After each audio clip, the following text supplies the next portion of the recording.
Ooh. Friends and family, it's me, Shannon Stott, and I am here because it is Monday at 4 p.m. Central, and it's time to talk about improv on and off the topic. I want more light, so guess what? I get to do whatever I want. Did that make it? Did that do it? There, that's more light. So this is our overarching theme for the entire year is community. Our other theme for this month, last month it was a relinquishing control, and this month it is transitions. That's important because at this moment, Emily Arnold is literally in a space of transition that is, she's at the airport. And will be joining us as soon as she can. As soon as she can join us, she will. And this is the excitement, the joy, the practice of where improv comes in, right? The thing is, we do this every week.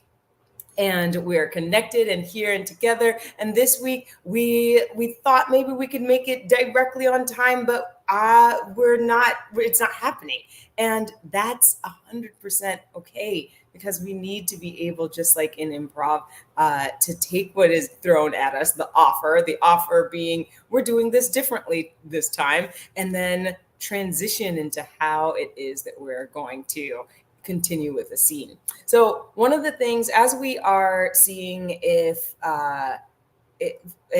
and when Emily can join us, I want to start us just saying hi to everybody that's already here. Hello, hi Charlotte, yay, relinquishing control, absolutely, like in the moment, relinquishing control right now, and also yay to last month of relinquishing control, and then transitions. I'm wondering for you who are watching, Charlotte, and whoever is watching else, what is happening in your life that is a transition? What are you going through? What are you, and how are you handling it?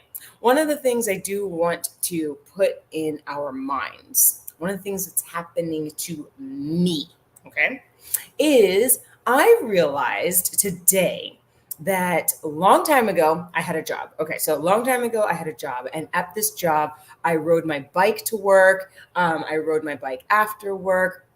I had a lot of mobility and flexibility when it came to how I would get to work and how I would leave. And this brought me such joy. I loved riding my bike and having some control over just like freedom. Isn't freedom, control over freedom? Interesting two words. But I really enjoyed that time of my life. And then I didn't have that job anymore. And I remembered really being sad, like just being sad over not having that job, specifically not having that type of commute. And I just continued to think about it and continued to think about it for years up until today when I was riding my bike to work. I have a job. I'm like riding my bike to work. Today was the first day that I thought to myself, I wonder if it's possible to do it. So I got on my bike and I rode my bike to work and I was very, very excited. And I've had this thought, this memory that I told you, I had this memory about, okay, this is something that I really, really wanted and missed. But there is a time, oh my goodness, there is a time that sometimes we really, really want something from the past. We really want it. We get it. And then we don't want it anymore. And I want to talk to Emily about it. Hi, can you hear me okay? I can hear you okay. It's so good. Okay, I'm going to try not to yell. I'm in an airport. Yes, I told the people that you are literally in a place of transition. Yeah, very, very literally. My mom's here. Say hi, Hi, Mom. Mom. So, yes, I don't know if you heard, but I was talking about, okay, great. So I was just telling this whole story, I won't tell it again. Really, what you need to know is that one, Charlotte says, yay, Emily. You're Thanks, here. Charlotte. I hope you made it home safe too. I think they're still here. They're coming to a class night. Oh, Ooh. awesome. I know. So the thing that you need to know is, the idea of really wishing that we had something from our past. Like really like, for me, in my case, it was the way I was going to work, being outside, using my bike, but really wishing that we had something in our past, then getting it, then not wanting it anymore, right? And the feeling of moving through or transitioning, like I thought I wanted this thing. So there's this like transition of age maybe and thought process. And then being okay with getting the thing, yes, but really being okay with releasing the thing. That transition. So I wanted to Yeah. talk to you about that. I feel like that just reminds me about like food, like all my college comfort food that I eat again as a 30-year-old. And I'm like, oh no, I can't really do that much ramen. Right. Uh, I can't really have that fried chicken sandwich. Oh, that hurts. Right.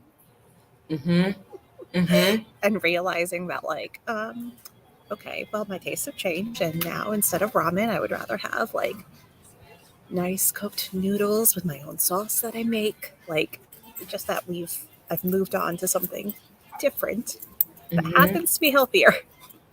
Right.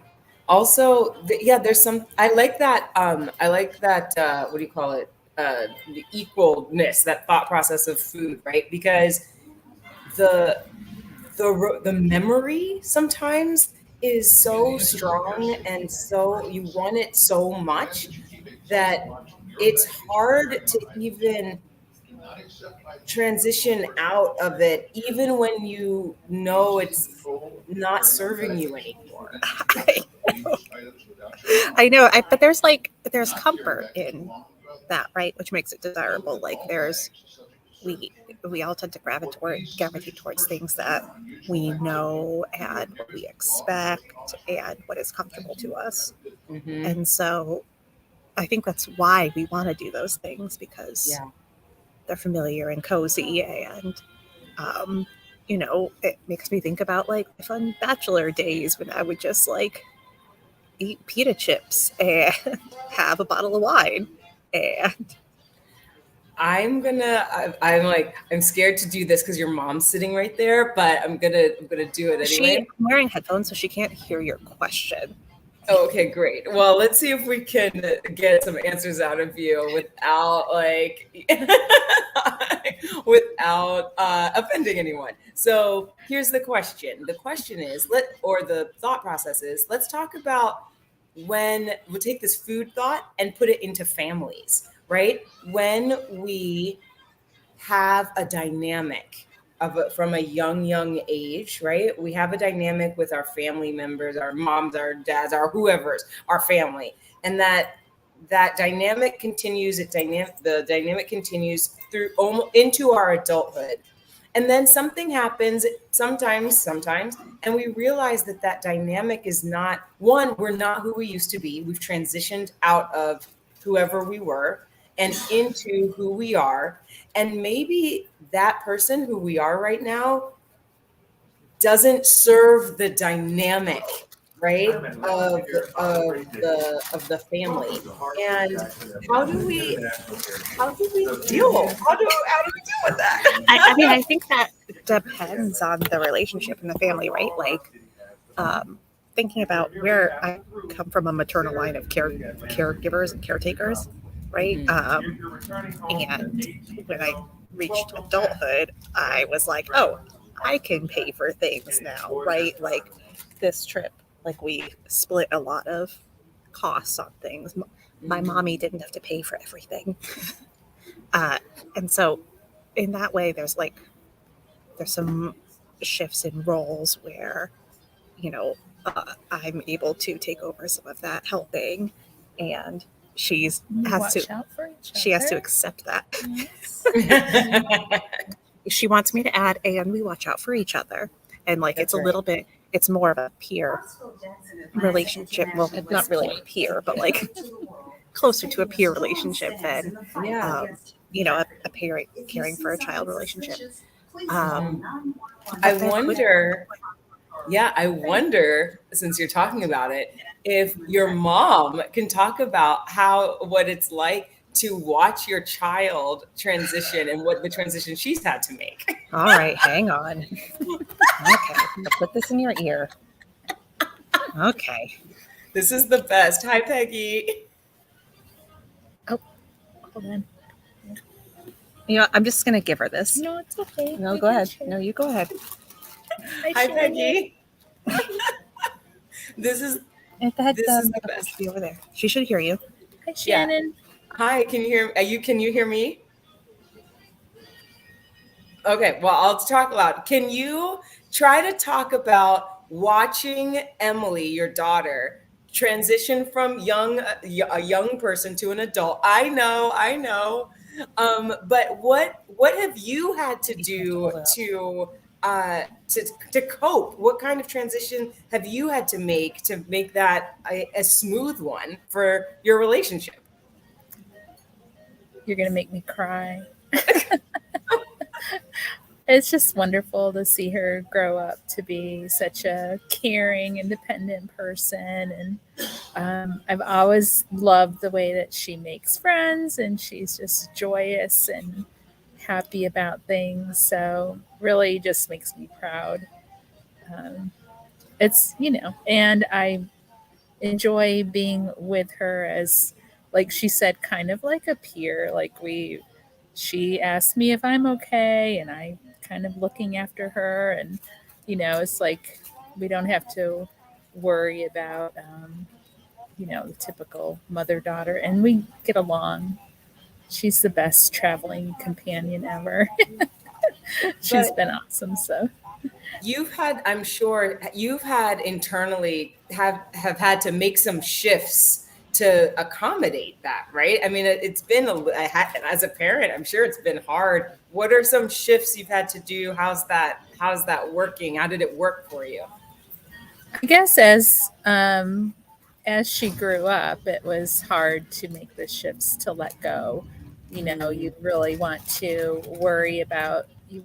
I mean, of course, I'm always going to worry about her, but I try not to micromanage anymore. Like, where like when she was on her own, I always wanted to come and check out her apartment and check out her roommates and, make sure everything was okay there. But now, now that she's settled more, you let go of those things, and you don't kind of micromanage anymore. And I do have these conversations with my husband a lot because he still has opinions about jobs and things like that. And I just say, let it go. She's a big girl and she can decide. So she is a big girl. You are. That's an interesting thing to think about because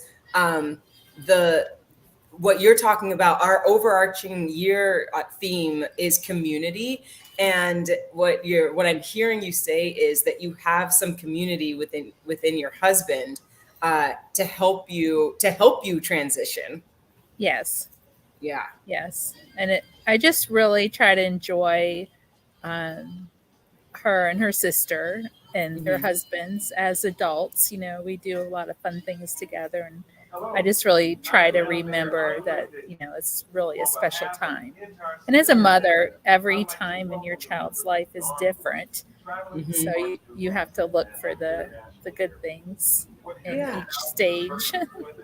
And this is a good one.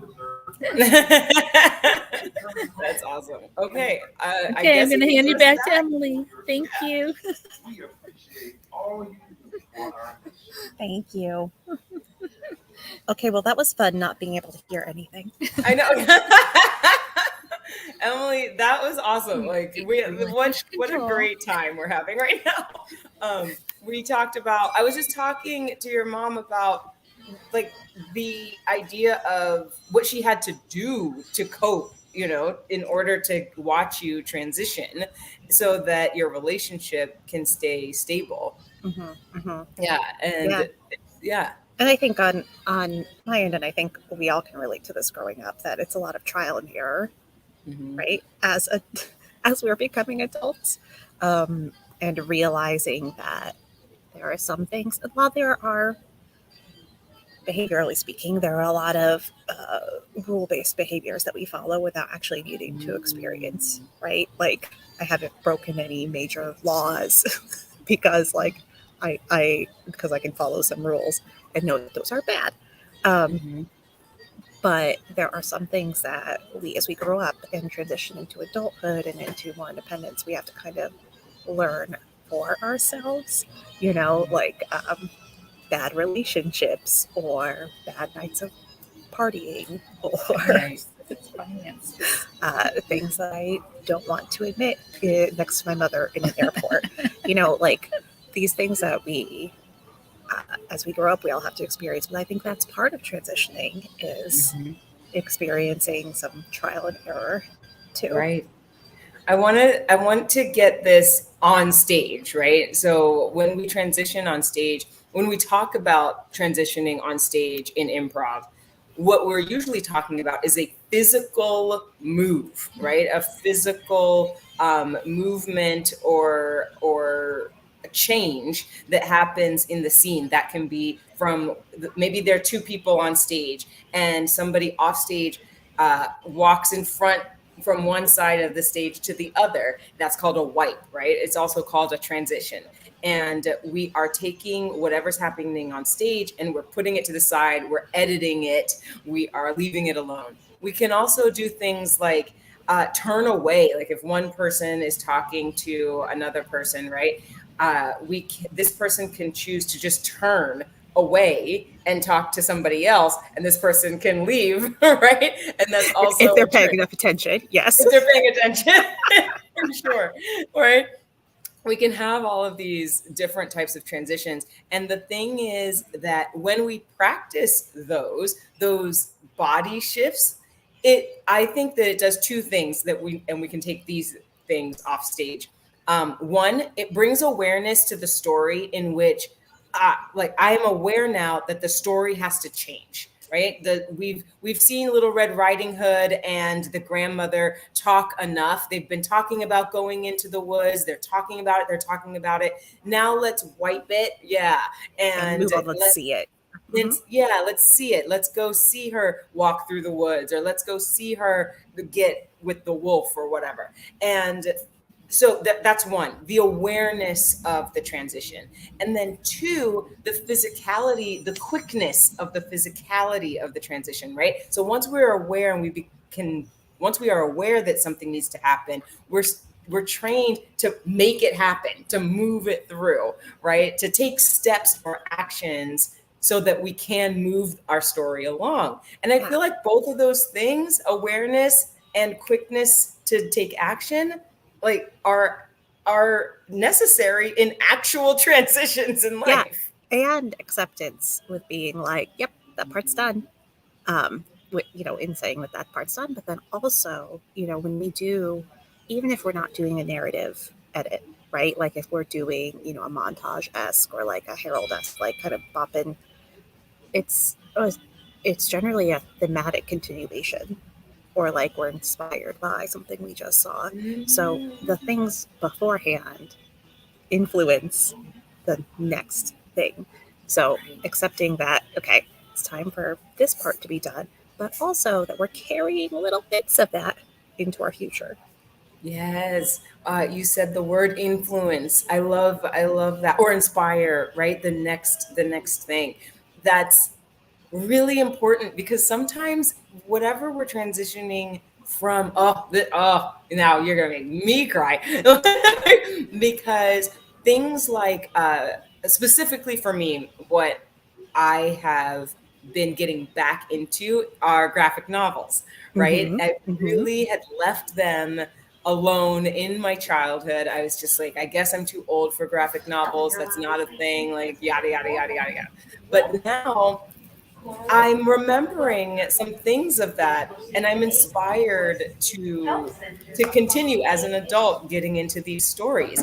Yeah. And it's okay. What I'm hearing in us talking is it's okay that we are inspired, that the scene continues. We don't have to cut things off. We don't have to completely disregard what happened before. Right. We can get rid of the crap that sucks. Right, right. We If can. if we need to kill a scene, right? Like because it's struggling.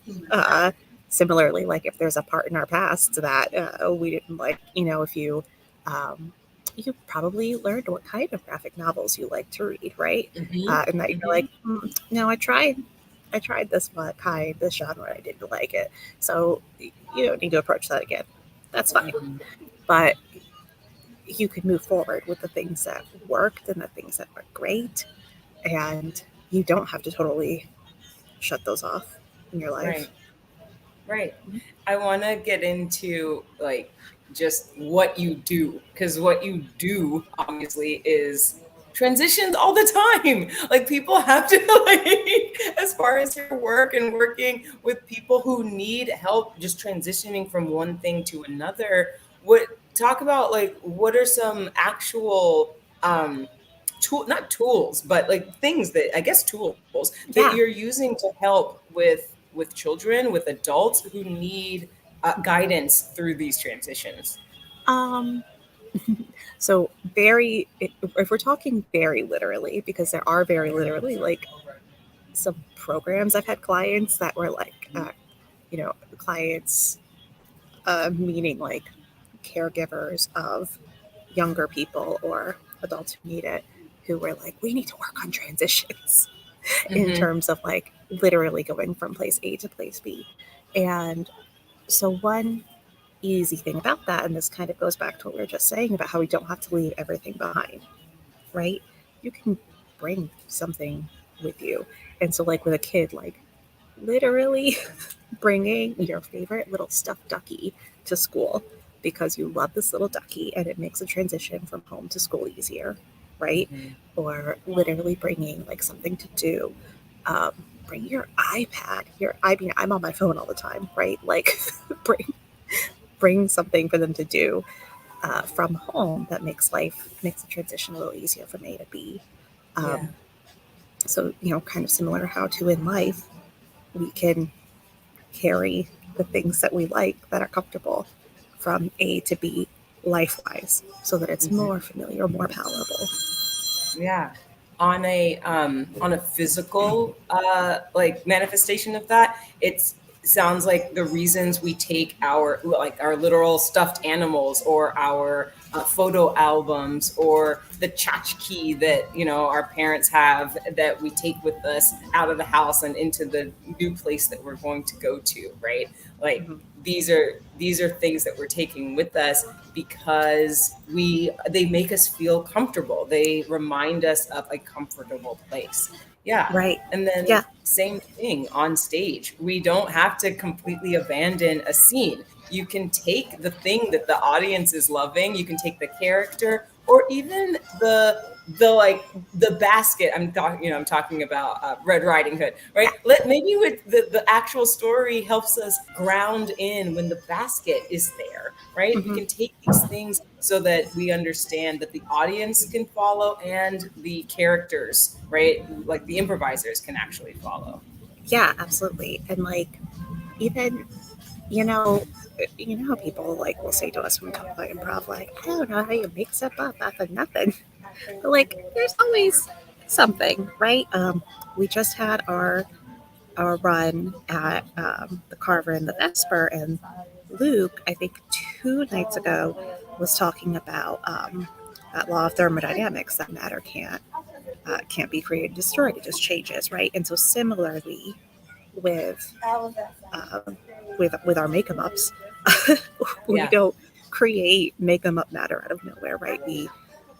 We're usually inspired by something. I mean, stereotypically a suggestion, but like even then, like we're inspired by our own learning histories and our day and the stuff that came beforehand and all this other stuff, right? So we're always bringing something from our past with us as we move forward, even Right. on stage. Right. Yeah. That it is important, I think, to remember that yes, on stage you're always bringing something with you. Things are influencing you. Also, off stage, whether you know it or not, you're bringing something with you. Right?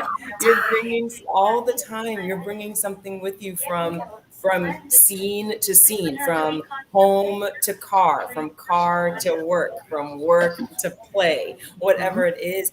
And it is just important to remember that. I have to remember that when I am transitioning, specifically for me on a personal level, when I'm transitioning from coming home from work, from the car into the house, right? Just remembering I'm bringing stuff. I'm bringing stuff with me. So, what can we let go of? What can we just be aware of so that the transition, literally from those couple of steps from the car into the house where other people are, or maybe no one else is, but maybe there's dishes that I forgot, or maybe there's something in that space that's waiting for you that is going to influence you. And if you're bringing that stuff with you, it could be okay, but maybe it's not the time. Maybe Yeah, we're not that. I have a third option. Bring it Yeah. with you, leave it behind, abandon it. I think your third option is to like put it down on Put like it your coat down. rack or Mm-hmm. something, right? You can pick that back up later, right? Right. When I'm working with a client, my brain is there, and I don't. Mhm. When I come home, I obviously don't want to lose like all the thoughts I've had and like my observations and all those things, but I also want to be present for my spouse and for my family. So I kind of like just pick it up and kind of like put it in your car, put it like where you hang your keys, Mhm. and you can just pick it back up later. It's not going anywhere. Mm-mm. Yeah, there's something to be said about that it inspires me to think about uh, the talent, the go-to thing that you're always bringing on stage. If you're the joke person or the character person or the pun person, whatever it is, sometimes you can take that and leave it because the transition that you're trying to make from scene to scene doesn't need that right now. Mm-hmm. And that can be like you were talking about long form versus, or rather long form and narrative and short Yeah. form, right? Like even if we're doing short form, sometimes whatever it is that you're doing, that game is for another time. We're playing a different game now, and the awareness that it takes to be present that you used, I love that. The awareness that it takes to be present in the game that we're playing. What game are we playing? Ooh, that's that. Like whether it's on stage or off stage, what game are we playing? Right? Am I playing the work game? Am I playing the spouse game? Am I playing the child game? Right? What game are we playing? And what what transition do I need to make in order to play that game well? Mm-hmm. And how can I be present in this game? Yes. Great starters of conversation topics at 29 and 29 I know. minutes, 30 seconds. So, speaking of things we're going to pick up and put down, let's Mhm. pick that up and we're going to put it into next Monday. Yes, absolutely. Yeah, this is the first one of the month where we get to like chatter about everything, and then we'll start to focus through the rest of them. Emily, tell your mom, thanks, mom. Thanks, Mom. She's watching. It's on a delay, though. So she's like literally sitting across from me, like with She'll the get it iPad. like two. She'll get two thanks moms. So that's great. So thanks, mom. And then Emily, just like Happy transition. Happy transition from Texas. You're in Atlanta now? Are you in Atlanta? Yep, hanging out in Happy Atlanta. transition from Atlanta back home. I will see you. Everybody else will see you on Monday. And no matter where, absolutely, no matter where you are, we will always see you on and Off the stage. Bye.